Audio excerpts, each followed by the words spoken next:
All right, welcome back.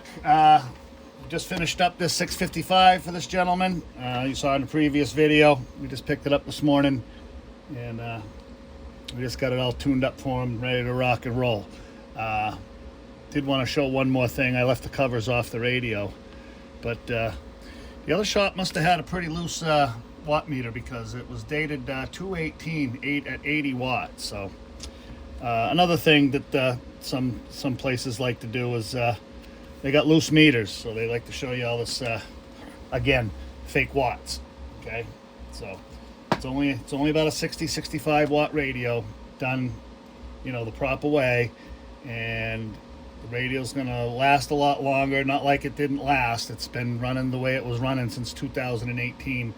But I think what you're gonna find is if you do get your radio, let's call it detuned from whoever peaked it out, you're going to get a lot better response from people as far as how the radio sounds, their response to you as to your radio sounds real good, it's good and crystal clean, so on and so forth. You're not going to get complaints of having to turn the radio down because it's too loud and we can't understand you and it's all distorted. So anyway, just want to show you the comparison of what we were showing you earlier. Okay, so we're going to do we've got 50 watt slug in there right now.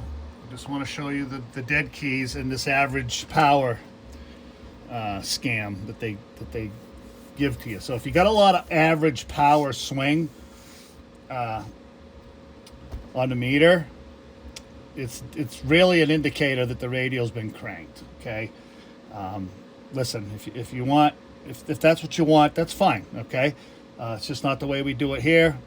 We get a lot better reports from our customers and everybody that they talk with on the radio that their radios sound mint. Okay, and that's what we strive for. So anyway, we're going to start with that low dead key. We've lowered the dead key down to 2, about 2 1/4, just a shade over 2. Okay.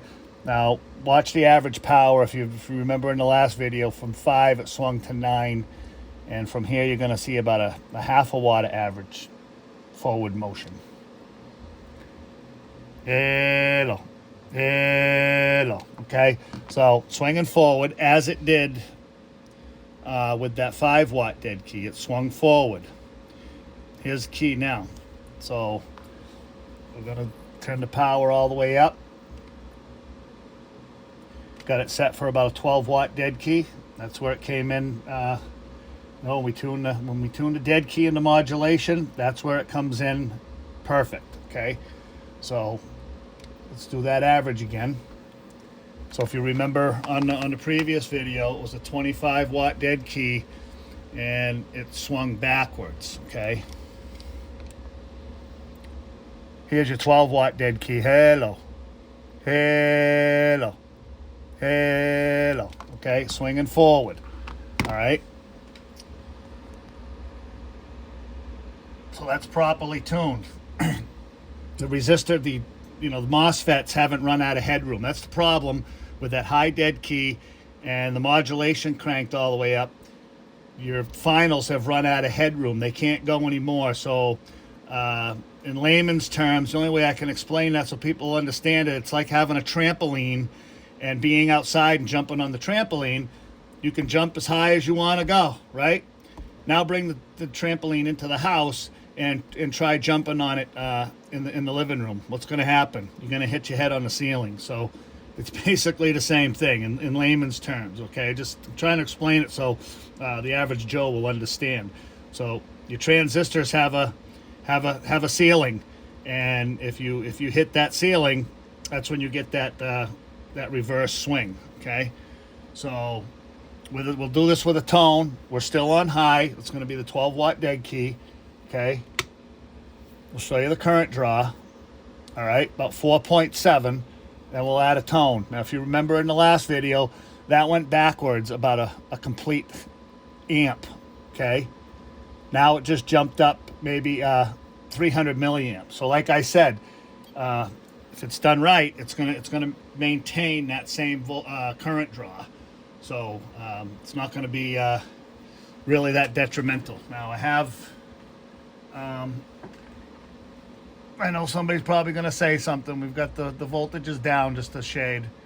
We'll get that back up to 14.1 where it's supposed to be.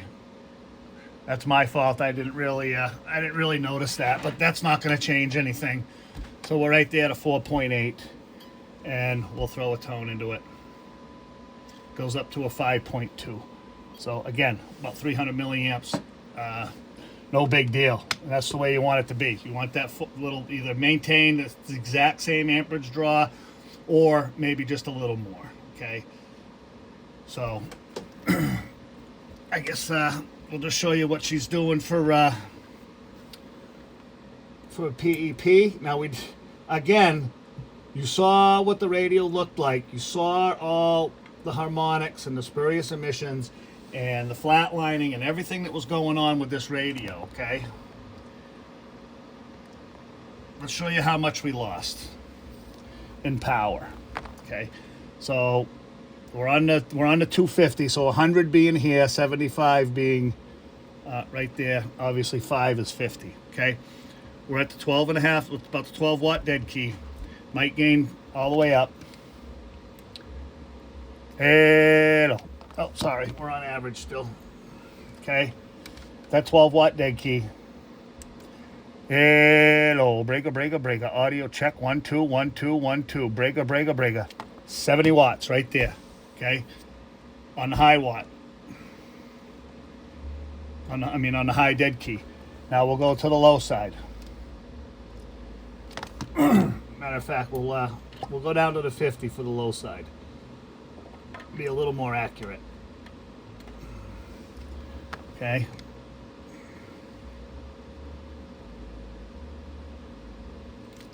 There's your 2 watt dead key. Hello, breaker. Bending to 50. So, needless to say, as all Strykers, they all have that good swing. So we'll put the 250 back in. Hello, breaker. Audio check 1 2 1 2 1 2. Breaker. So about 60 on low. Hello, breaker. Audio check 1 2. About 70 on high. Okay, and like I said, there's always a sweet spot. Okay, we put that in the sweet spot, which is going to be, I figured on this radio, right around 8 watts. Okay, we're going to go back to the 50 watt slug. We'll give you 8 watts of dead key.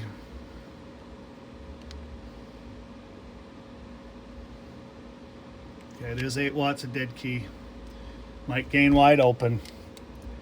Hello, still burying the 50. So you don't have to run these radios wide open. That's actually the power setting is at right about like 9:30, between 9 and 10 on the dial if you're looking at the clock positions.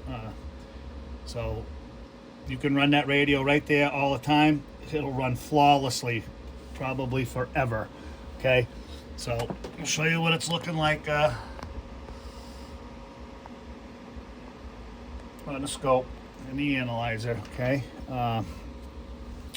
let's just we'll go to the radio. Okay, we're going to show you power all the way down, might gain all the way up. Okay, I'll try to, I really can't, unless I zoom way out, I really can't keep the radio. We'll do it like this, okay? Because we know what happens. We know what happens anyway. Okay, there's your 2 watt dead key. Okay, and we'll throw in a tone. Okay, never touch the radio. Power all the way down, might gain all the way up. Okay, nice and clean. You saw what it looked like in the previous video. Okay, now I'm just gonna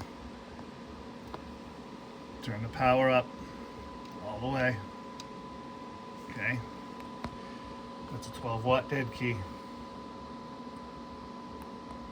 Still looking mint. The only thing I'm going to do is I'm going to bring this down just so you can see. Okay, nice and clean. We'll even go out to 20 kilohertz. Okay, just to show that's a channel above and below channel 20. Okay, coming in awesome. Okay, and we'll go back to the radio. Mic gain up, power all the way up right there. Okay, coming in clean as a whistle and still getting the same amount of power out of the radio. So when you buy these things, depending on where you buy them and whoever's doing the tune on them, you know, you're getting something. As you could see, you didn't really gain anything in the power bands, but what you gain is a lot of distortion. Okay, like I said in previous videos, I can't stress it enough. It's like cranking the volume up on your stereo all the way to the top, and it just not sounding like that great. It sounded like shit. Trying not to cuss in my videos here, but sometimes you just can't help it. So if you don't want your radio to sound like shit, make sure you get it done the right way. If you think your radio is tuned wrong, somebody's complaining that you have to turn it down, you got to turn the power down, you got to turn the mic gain down, because it sounds like shit, then you really need to have it re-looked at. Okay, and that's really all I got to say about that. It's an ongoing thing. It's an ongoing problem.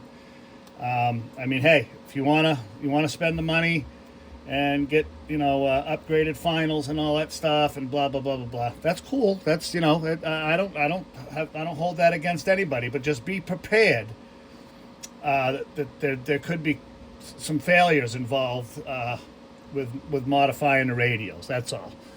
Some of them last, some of them don't. I don't knock anybody for doing the work. I don't knock anybody for paying to have the work done. This is America. It's the 11 meter band. It's a circus.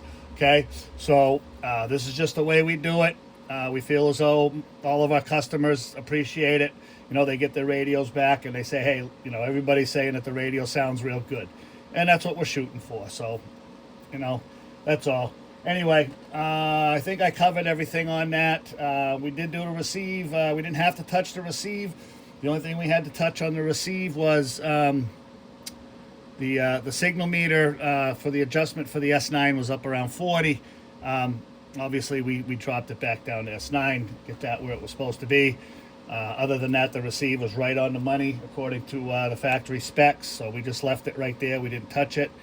And that's about it. We're going to get this thing buttoned up, and I might even call a guy and bring it back to him this afternoon and get it in the truck so we don't have to waste a bunch of time doing it tomorrow. So anyway, that's it. Again, if you've got a radio, so there's a few basic things.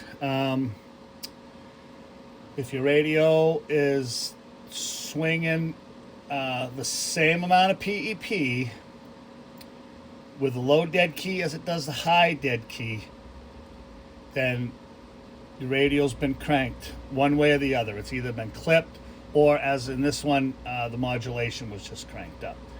If you've got a 655 and it's dead key and 5 watts on low and 25 on high, that's way too much for the radio. You know, it's again, this one's been around since 2018, so I'm not going to sit here and tell you that it's going to blow the radio up. It's just not going to sound very good out on the airwaves. Okay, it'll be loud, there's no doubt about it. It'll be super loud, but it won't be crystal clean and clear. So all depends on what you want. If you listen to your radio and you talk back, and that's how you determine what your radio sounds like, again, you're being misled, because the talkback has nothing to do with what's coming out the coax. Okay, so you know, just be cautious, and you know, if you feel as though you want to get your radio looked at it and get it, you know, make sure it's tuned up right, you'd be more than welcome to send it here. Okay, so anyway, that's that. That's headed back to Massachusetts tomorrow, and actually we went down there to do the install, and we came home with 3 radios. And possibly 4 with another phone call that came in while we were there. So it was a productive day. Anyway, that's it for this one. Hope you enjoyed it, and thanks for watching.